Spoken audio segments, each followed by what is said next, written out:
Dear students, welcome to all of you.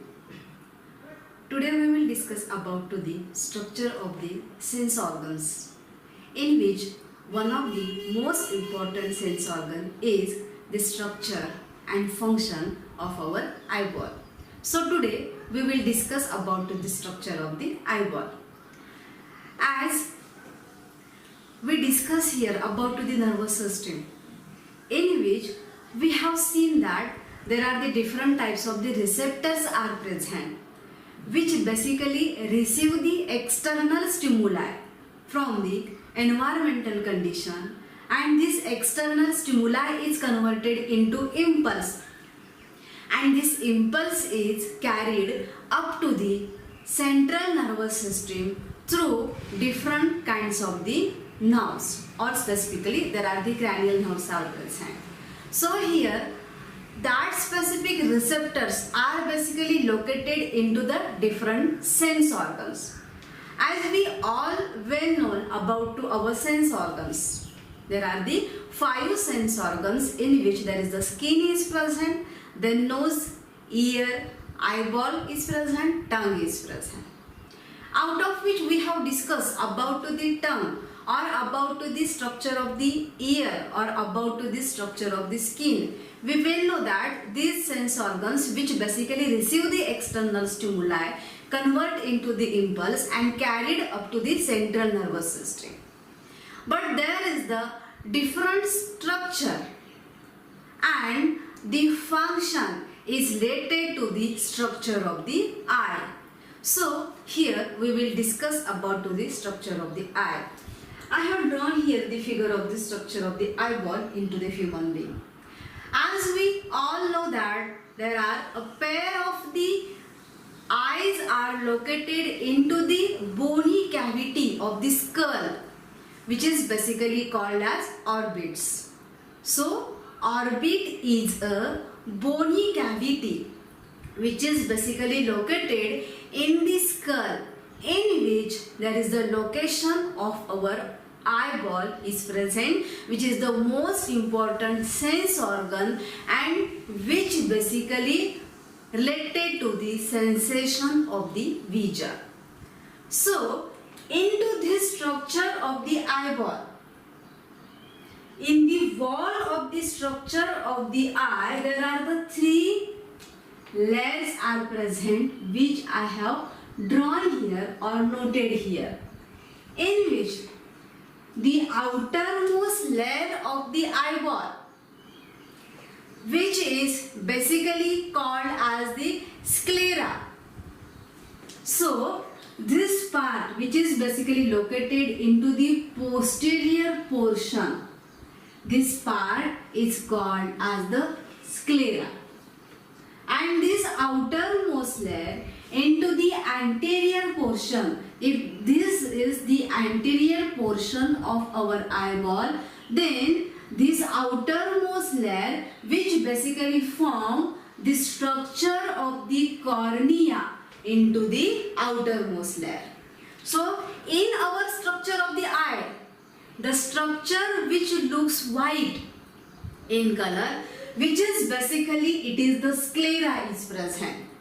And if I drawn here the figure of the eye, this is the figure of the eye is present.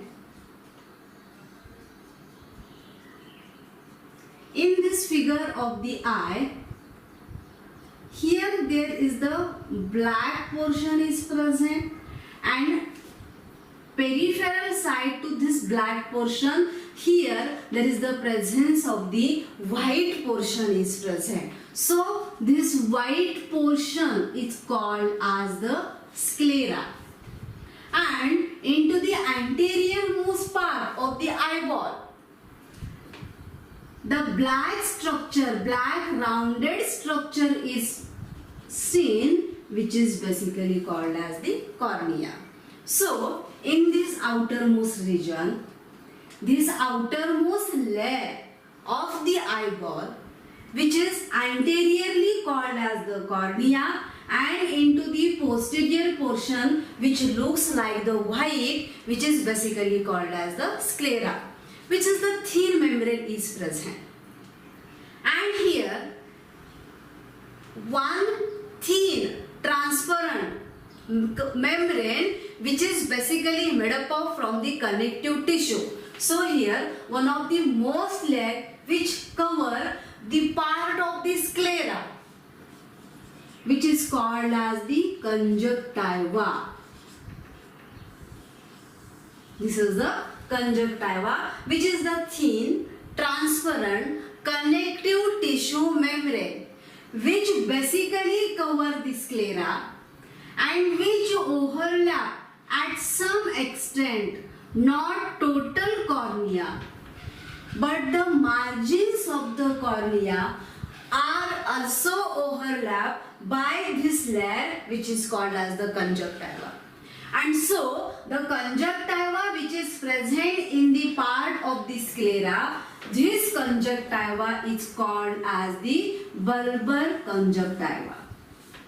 And this thin connective tissue membrane is also cover the upper and the lower eyelid, the inner surface of the upper and lower eyelid, which is also covered by this conjunctiva, and this conjunctiva which is present into the eyelids, which is basically called as the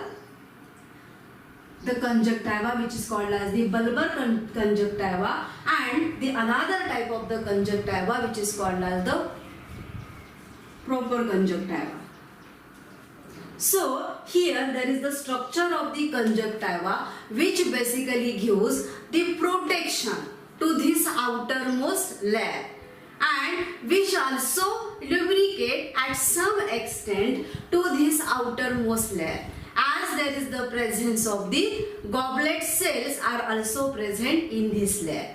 So this is the structure of the conjunctiva, in which there is the presence of the microvessels in it, and that's why in some region if there is the inflammation to the sclera gate takes place, then which looks like the pinkish or the reddish in color, this is because of to the presence of the microvessels within it. So this is the conjunctiva which is having differentiated in two parts, the conjunctiva which cover the sclera and the conjunctiva which cover the eyelids. So this is about to the outermost layer of the eyeball. Inner to this outermost layer, there is the presence of the middle layer, second layer, which is basically called as the choroid. So this structure of the choroid, which is the middle layer in the wall of the eyeball, which is basically very thin into the posterior part. So here this choroid which is basically thin into the posterior part. But into the anterior portion of the eyeball, which basically forms thick and give rise to the formation of the structure which is called as the ciliary body. So this structure which is related to the formation of the ciliary body.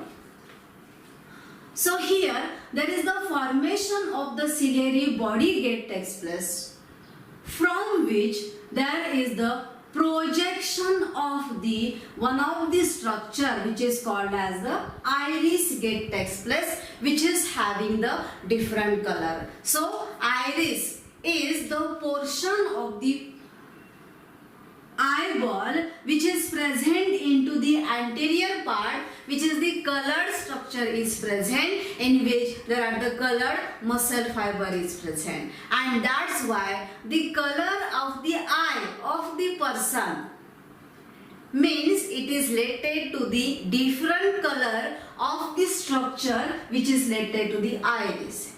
In some person it is blackish in color, in some person it is brownish in color, or in some person it is the grayish in color, and that's why there are the different colors of the eye are present.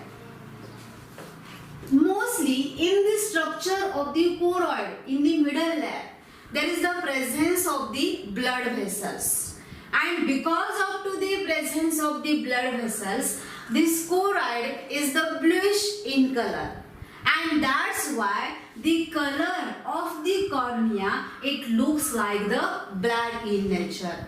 Basically, the outermost layer is the thin and the transparent membrane. That is the sclera and cornea. It has not their own color. But because of to the structure of the choroid, the corneal structure looks like the blackish or the bluish in nature. So this is because of to the choroid, in which there is the blood vessels are related into the structure of the choroid.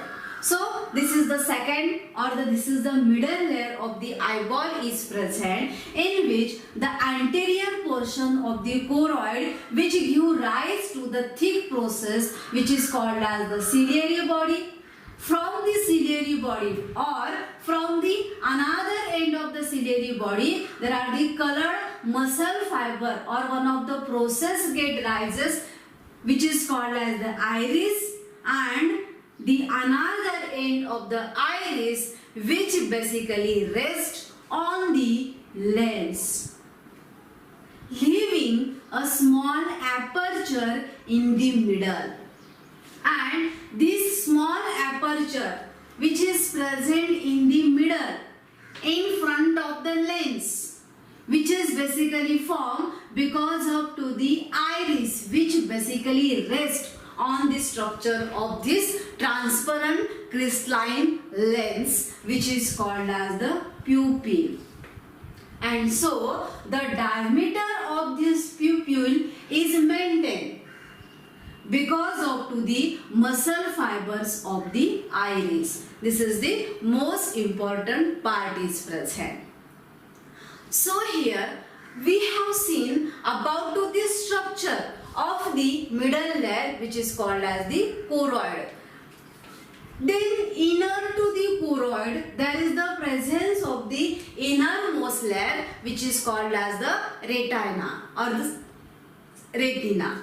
So this innermost layer, retina, which basically present the innermost structure in the wall of the eyeball, in which posteriorly there is the one point is present where there are the optic nerve which emerge from the structure of the eyeball and which carry this sensory impulse up to the central nervous system, as we have seen that into the structure of the cerebrum, into the occipital lobe, there is the visual area is present. So this impulse, this sensory impulse, it's carried by the optic nerve, which basically leaves from one point of the structure of the eyeball, which is located into the posterior median plane, or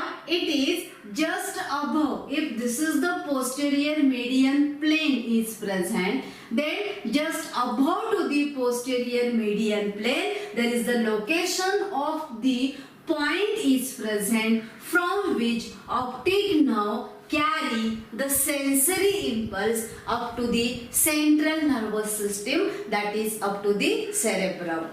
So in this region, as there are the no photopigments are present, this structure is called as the blind spot.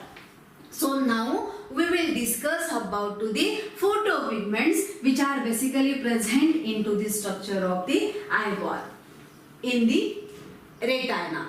So now in the structure of the retina, which again consists of the three sublayers. So here we will discuss about to the three sublayers present into the structure of the retina. From outside to inside, there is the first layer is present from outside to inside. From outside to inside, the outermost layer of the retina, which basically called as the photoreceptor layer. Then second layer is present, which is consist of the bipolar cells, and the third layer is present, that is the innermost layer is present, which is related to the ganglion cells. So this is again the most important part according to the point of the examination also, that from outside to inside into the structure of this retina there is the presence of the three sublayers called as the photoreceptor layer, in which there are the presence of different photopigments. Then there is the middle layer is present, which consists of the bipolar cells, and then there is the inner layer is present, which basically consists of ganglion cell. So this is about to the structure of the retina, and in the structure of the retina, as into the just above to the posterior median plane, there is a one spot is present from which optic nerve gets start, and at this region there is the absence of these photoreceptors, in which there are the photopigments basically present, but not present into this blind spot, and so as its name suggests, it is called as the blind spot. Near to the blind spot, here another small depression is present. If we look in this figure, there is another small depression is present, which is slightly yellowish in color, and this yellowish depression, which is called as the macula lutea. This yellowish depression which is present near to this blind spot, or which is also called as the optic disc.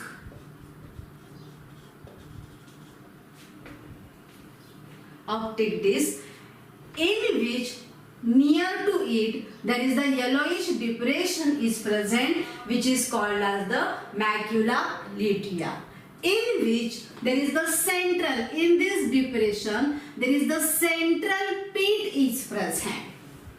Centrally there is the pit is present, which is basically called as the fovea centralis. As it is present in the center, it is called as the fovea centralis. So this is most important part into the blind spot, which is located near to the blind spot, because which is having the presence of the photopigments. But which photopigments are present? So now we will discuss about to the photopigments. This is the photopigments, in which basically there are two types of the photopigments are present.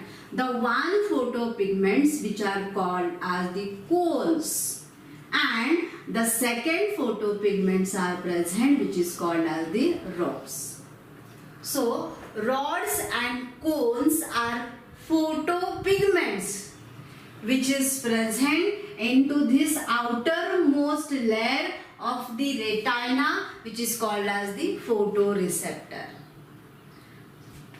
Means whenever there are the light waves coming from an object,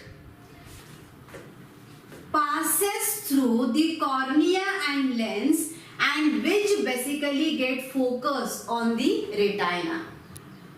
Here there are the two types of the photopigments are present, which receive that light waves of the visible wavelength, in which basically there are the cones and rods are present, out of which cones are responsible for the daylight vision, or which is also called as the color vision. Color vision. In the daylight, we can distinguish the different colors. like red, green, yellow, orange, blue, violet, purple, grey. These colors can be identified because of to the presence of the cones, which basically responsible for the daylight vision, or which is also called as photopic vision.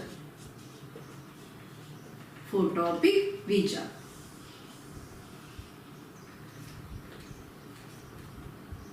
So this photopic vision is because of to the presence of cones. Then rods are responsible for the dim light vision. Means generally into the dark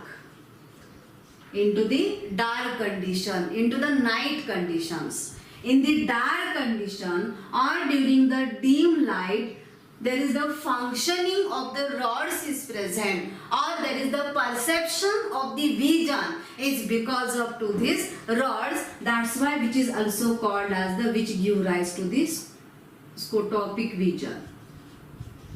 Which give rise to the scotopic vision.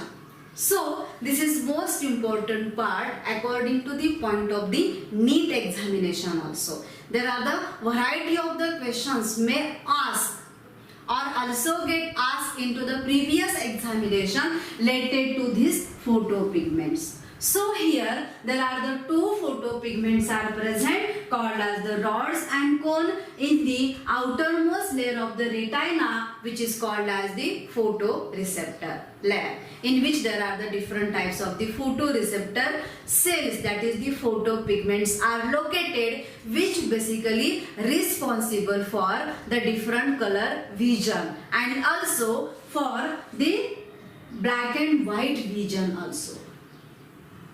Here the cones are responsible for the colored vision, or it is also called as the daylight vision, or which is also called as the photopic vision. So during daylight or during day condition, we can distinguish the different colors, and this is because of to these cones. The rods are responsible for the dark vision, or during the dark light or the dim light vision, or black and white vision, or which is also called as the scotopic vision. Again we will discuss about to the cones and rods in detail. So in the cones, there are the three types of the photopigments are present. There are the three types of the photopigments or the photoreceptor cells are present, or there are the three types of these proteins are present, which are responsible for the red color, perception of the red color, perception of the green color, and perception of the blue color. So in the cone, there are the three different proteins are present, or three different photoreceptor cells are present, which basically give the perception of the red, green and the blue light. Another color sensation is also because of to the cones. But just we have seen that there are only three colored structure, or the three colored photopigments are present in the structure of the cone: red, green and blue. Another colored sensation different from these three colors, another or the different color sensation is because of to the mixing of these three photopigments. Whenever there is the mixing of these three pigments takes place in different proportion, there is the perception or there is the sensation of the different color takes place because of to the mixing of these three in different combinations. And perception of the white color is because of to mixing of these three at equal level or in equal proportion, which give rise to the perception of the white color.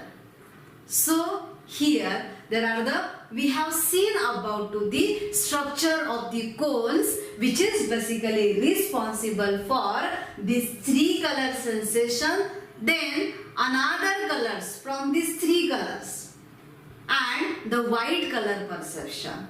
So different color perception is because of to mixing of these three photopigments in different proportion, and the sensation of the white color is because of to the mixing of these three pigment in equal proportion. So this is about to the structure of the cones. Then in the structure of the rods, now we will discuss about to the structure of the rods.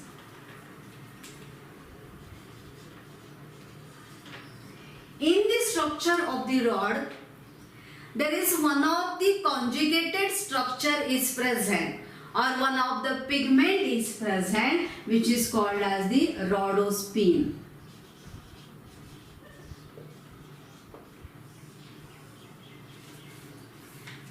This conjugated structure or conjugated protein is present into the structure of the rods, which is called as the rhodopsin, in which word rod is present and opsin is present, in which the opsin is the type of the protein is present. So here there is the rhodospin is present, in which there is the conjugation of this opsin protein takes place with the structure which is called as the retinal, which is the aldehyde of vitamin A. So it is the vitamin A derivative called as the retinal, which is having the conjugation of the protein, which is called as the opsin.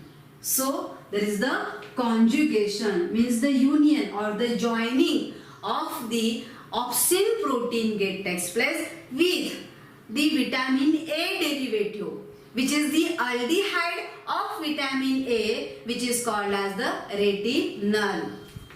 So this is about to the rods, which is responsible for the vision into the dim light or into the dark light. And that's why we know that into the dim light or into the dark condition, we cannot distinguish the different colors.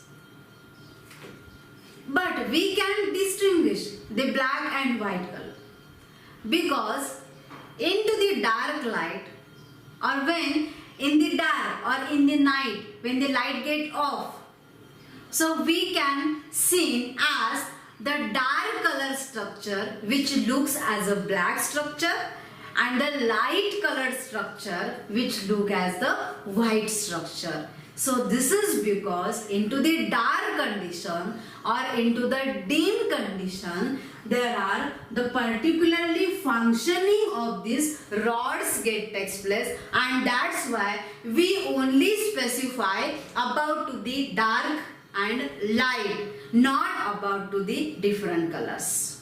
So this is the most important part, and this is the most important layer, innermost layer, which is called as the retina, which is basically present into the structure of the eyeball. So here we have seen about to the structure or the photopigments which is present into the photoreceptor layer. Let's we discuss about to this fovea centralis. As I have mentioned that near this optic disc there is the small depression is present, which is slightly yellowish in nature, which is called as the macula lutea. And in macula lutea there is the central pit is present. This small, which is the central pit is present, which is called as the fovea centralis. And this fovea centralis is most important because this is consist of cones only. in which there are the presence of cones only. Rods are not present. Rods are absent in this structure. And that's why the resolution power get increased, or more clarity about to the vision is also because of to these cones which are present in the structure of the fovea centralis in large number. So this is related to the innermost layer. As I mentioned earlier that into the posteriorly upper portion of the posteromedian plane is consist of the blind spot which leaves the depression which is called as the blind spot. It is called as the blind spot because rods and cones both are absent here. It is also called as the optic disc because from which here there is the formation of the optic nerve get takes place, and this optic nerve which release or leaves the structure of the eyeball and carries this sensory impulse up to the central nervous system. So this is related to this blind spot. Then into this anterior portion, as we have seen that there is the projection from the ciliary body get takes place, which is called as the iris, which is the colored structure is present. Slightly brownish structure is mostly present into the human being. And in this center, there is the small depression is present in front of the lens, which is called as the pupil. So here two important things are present. The diameter of this pupil, this is the structure of the pupil is present. This structure is the pupil, and the diameter of the pupil is present because of to the muscle fibers of the iris. And the suspended structure of this lens, this is the structure of the lens. This structure which is basically transparent structure is present. Crystalline structure is present which is suspended because of to the ligaments from this ciliary body. So the movement of the lens is controlled by the ligaments from the ciliary body or the ciliary muscles. This is also the most important part of this structure of the eyeball which is present into the anterior most portion. Then because of to these structures, if we see this figure, there are the two cavities are present in the structure of this eyeball. The one of the cavity or one of the space which is basically hold or form due to the presence of cornea towards the anterior side and presence of lens towards the posterior side. So here there is the cornea is present. This is the structure of the cornea is present, and here there is the structure of this lens is present. And in between this structure there is here small cavity is present which is called as the aqueous chamber. Here there is the aqueous chamber is mentioned which is the anterior cavity present in the structure of the eyeball. This cavity is filled with a watery fluid in which there is the fluid is present, and this fluid is called as the aqueous humor. So the cavity or the space which is bounded by the cornea in front and lens in behind is called as the aqueous chamber, which consists of the watery fluid which is basically called as the aqueous humor. Similarly, there is the second or larger cavity is present cavity. So this posterior chamber or the posterior cavity or the posterior space is present, which is present behind the lens and which is bounded by the structure of the retina posteriorly. And this larger cavity is called as the vitreous chamber. So here I have given the name also. This is the vitreous chamber is present.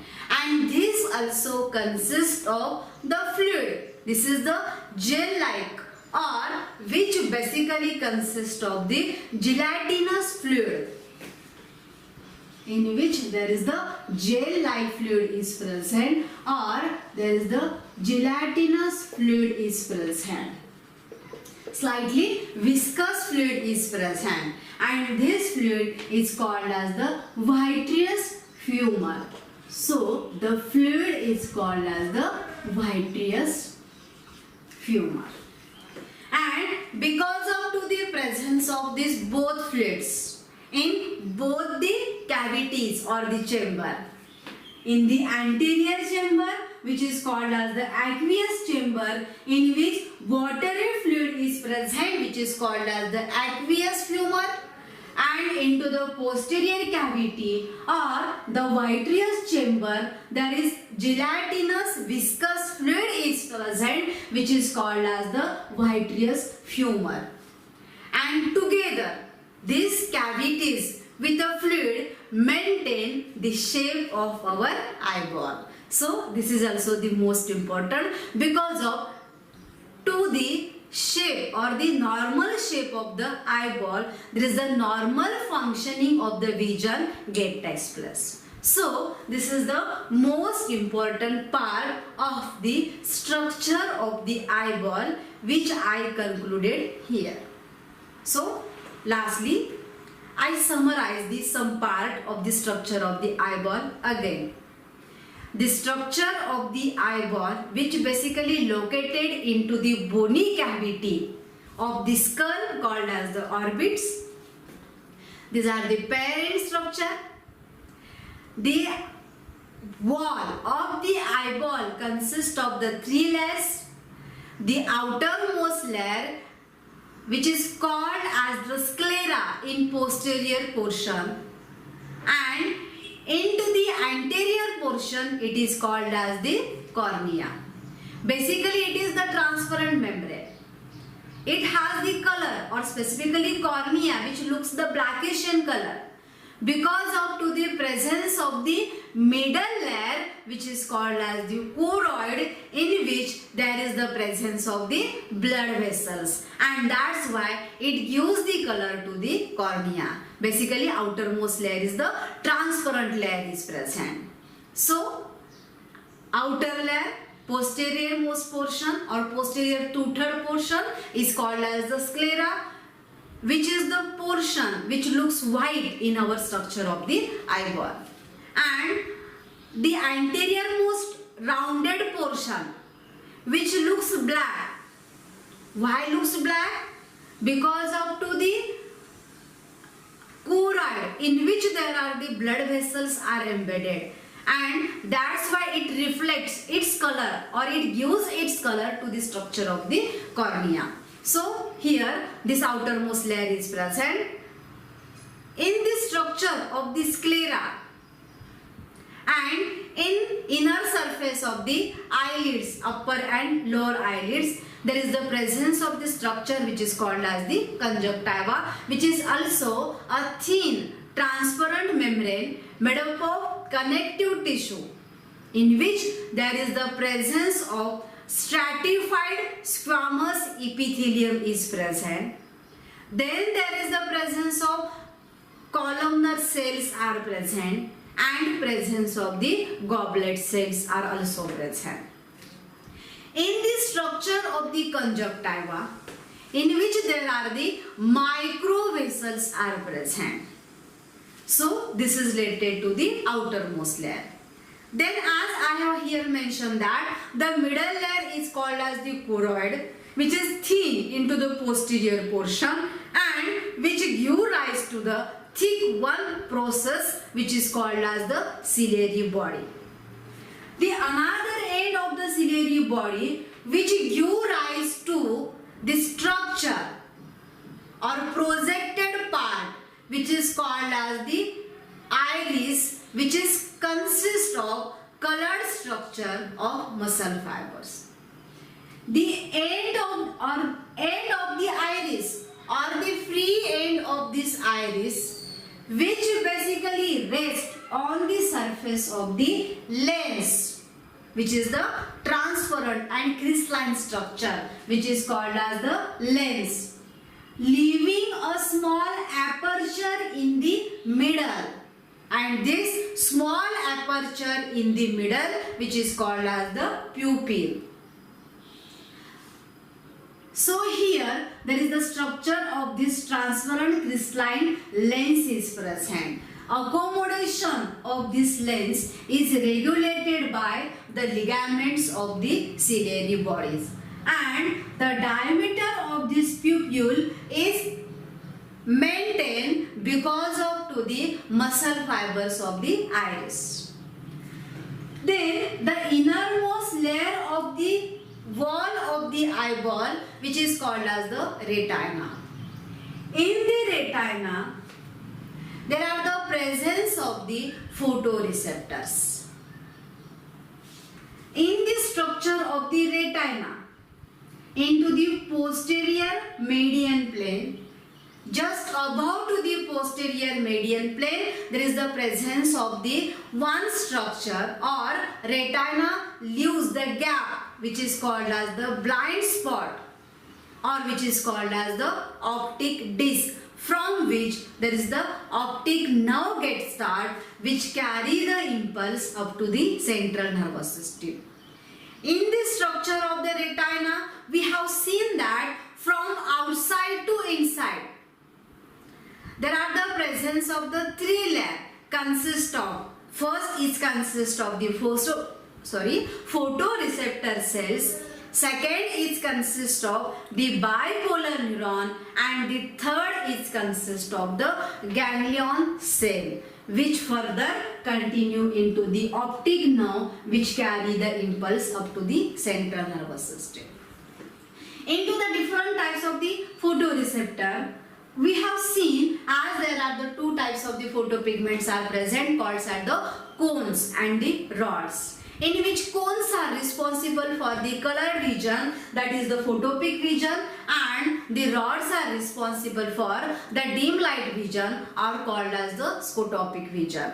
Into the structure of the rod, there is the one structure is present or the conjugated protein is present which is called as the rhodospin, which consists of the opsin protein, and retinal which is a aldehyde of vitamin A. So this is the vitamin A derivative, and that's why we know that the vitamin A which is basically related to the sensation of the vision. If there is the vitamin A deficiency is present, then there are the vision disorders get takes place like night blindness or color blindness. So this is about to the structure of our eyeball. Then we have also seen this aqueous chamber and this vitreous chamber which basically consist of fluids which maintain the shape of the eyeball. So here we concluded about to the structure of the eyeball. But how there is the function of the vision get takes place? This is also the most important part. How there is the sensation of vision, or how we can see the different objects, how we can see the different person, how there is the mechanism of the vision get takes place which is related to the structure. So this is the most important part, how the structure do their function. So now we will discuss about to the mechanism of the vision. So as we know that when we see any object, a light waves of having the different wavelengths. Here light wave means which is related to the, because light wave which are having the many parts, in which the part which is related to our body or the part which get absorbed is from the visible wavelength of light. So this visible wavelength of light which basically reflected by the object, when we see any object, the light is reflected of visible wavelength and which basically passes through this cornea, then lens, and which get basically focus on the retina. So which get focus on the retina. So the path of the light which get reflected from the object when we see any object is from the cornea, then which passes through lens and then basically get focus on the retina. So this is the path.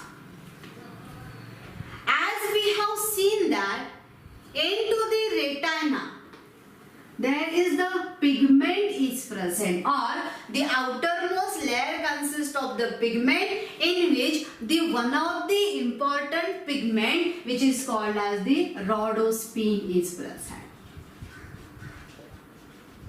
This rhodospine.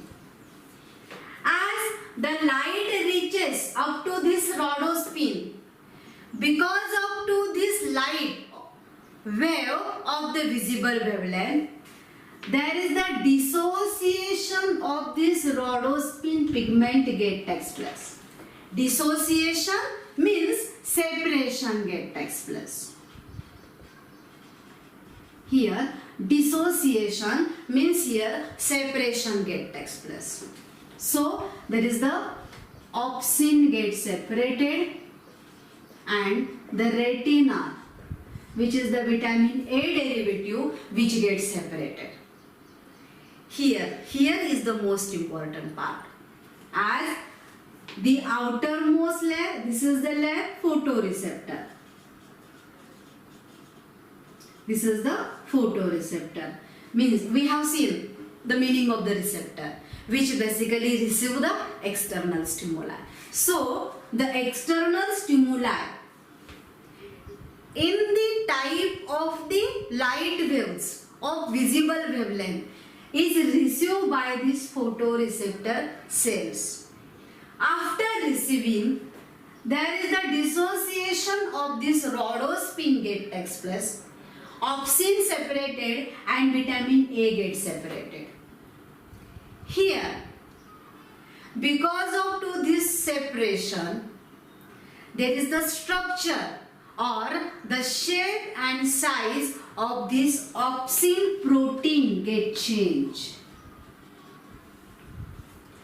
And due to this change in the structure, the permeability of the retinal cells get changed. This is the most important. Look, permeability of cells which are present in the retina. Retinal cells get changed.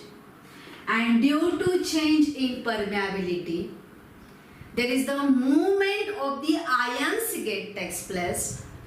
And due to the movement of the ions, look, which we have also seen into methods of the conduction of the impulse. Similar here get takes place. There is the permeability of the retinal cells get takes place, and which result into development of the action potential. So here there is the development of the action potential get takes place. And we know that due to the development of the action potential, there is the current get generated or there is the circuit get formed.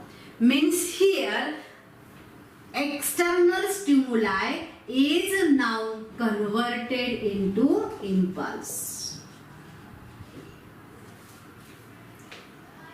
this impulse which is reached into the second layer. If this is the photoreceptor cell, this is the outermost layer is present in which all this mechanism takes place. Then there is the middle layer is present. This is the middle layer, and in which basically there are the presence of bipolar neurons are present. This is also the most important part, as the bipolar neurons are present into the structure of the retina. This is also the important question in point of the NEET examination. So this bipolar neuron again carry this impulse up to the innermost layer, and this innermost layer in which there is the presence of the ganglion cells. So the impulse is reached up to this ganglion cell. From this ganglion cell there are the nerve fibers or the afferent nerve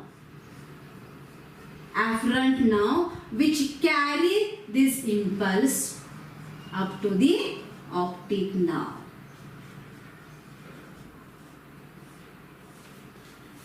And we all know that optic nerve which carry this impulse, sensory impulse, up to the central nervous system. Because we know that in the central nervous system there is the structure of the cerebrum is present, and in the cerebrum there is the occipital lobe is present in which visual area is present. So this impulse is carried by optic nerve up to the occipital lobe or the visual area of the cerebrum. Here interpretation on this sensory impulse takes place. What is carried by this optic nerve? Because we have seen into the cranial nerves that the second cranial nerve, which is the optic nerve, is present, and which is the sensory nerve is present, means which carry the sensory impulse up to the visual area present into occipital lobe of cerebrum, which is the most important part of the central nervous system. And here there is the interpretation takes place on this message, on this sensory impulse, and the perception of this image which we have seen, or perception of an object takes place, and that's why we can identify that object or that person or just anything which we have seen, or which or from that object or from that person the waves which is pass through this pathway up to the structure of the central nervous system. And here there is the properly after interpretation, finally there is the perception or the identification of that image which basically present on the retina takes place. So this is related to the mechanism of the vision, which is the most important part, or which is the most important function of the most important sense organ, eyeball, which is concerned with our nervous system. So here we concluded about to the structure of the eyeball. Sometimes there is the image formation also takes place, which is basically based upon our previous memories. Means in sleep, in which or in sometimes there are the image formation which basically kept in our memory. So according to not direct object is present in front of our eye, but based upon the previous memory there is the image formation takes place and understanding of that image get takes place because of to the structure and function of our eyeball. So here I concluded one of the most important sense organ of our body, which is called as the eye or the structure of the eyeball, and I have also concluded here the structure along with their mechanism, how there is the vision get takes place, or how there is the perception of the image of an object which is formed on the retina get takes place with the help of our sense organ eyeball.